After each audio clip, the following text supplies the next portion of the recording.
That comes from the cat, interestingly enough. Well, it comes from the intestines of animals like sheep, horses, and so forth, but not from cats. It's also used for surgical sutures, it says.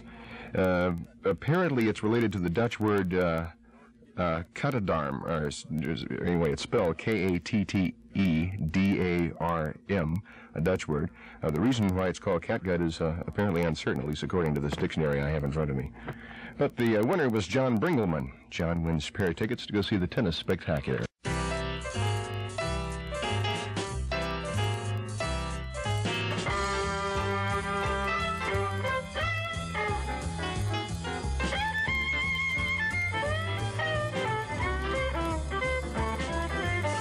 Good afternoon. We have 88 degrees in town and 84 officially over at the airport as we take the A train through the understuffed afternoon news and the weather.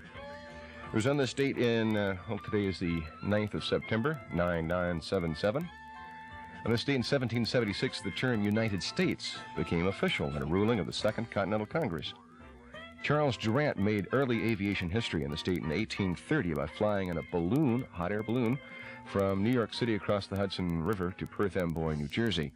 And in 1893, the First Lady, Mrs. Grover Cleveland, became the mother of a baby girl. It was the first time a child had been born to a First Lady in the White House. The National Broadcasting Company was formed in the state in 1926 as a service of the Radio Corporation of America, RCA. And according to the Bozo Birthday Book, following folks checked in on the state in history: Count Leo Tolstoy, William Bligh, Alf Landon, Angela Cartwright, Cliff Robertson, Jane Greer, and Sylvia Miles. Here's what's going on today.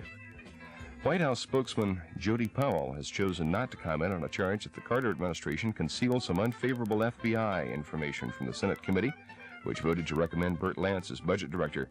And at an Atlanta news conference, former U.S. Attorney John Stokes accused the White House of keeping back files that were considered damaging to Lance. Congress laid to rest the question of the B-1 bombers. The White House decision to halt the production of the expensive aircraft won final approval. In the Senate today, senators passed the record $110 billion defense bill that is now short the $1.5 billion budgeted for 5 B-1 bombers. Western diplomatic sources say Soviet President Brezhnev expressed dissatisfaction with the current American stance on strategic arms control when he met with U.S. Chief Justice Warren Burger at the Kremlin today. Burger was in Moscow winding up a 10-day Soviet visit that included talks with Soviet judges and a tour of a youth prison camp. A former Ugandan health official now living in London claims that President Idi Amin is in perfect health and that stories of his coma are a hoax. Henry Kayemba, who fled Uganda last spring, said Amin is trying to divert world attention from the public execution of 15 men that was carried out today. Finally in the news, Jack Ford says his father is leaving open the possibility of seeking election to the nation's highest office. 3 years from now, Jack says former President Ford is adamant about not closing the door to a possible run. The younger Ford made the statement at a St. Louis news conference.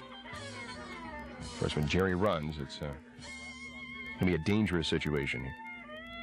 Here's the weather forecast. Partly cloudy, chance of thunderstorms early tonight, turning cooler with high tomorrow in the upper 70s, and sunny skies on Saturday too. 50% chance of rain tonight, 10% tomorrow. We have 88 in town, 84 officially over at the airport. That's all under sunny, slightly hazy skies. 200 is the air quality index right now. Let's look at the understuffed afternoon news and the weather. Glenn for WEBN, Cincinnati.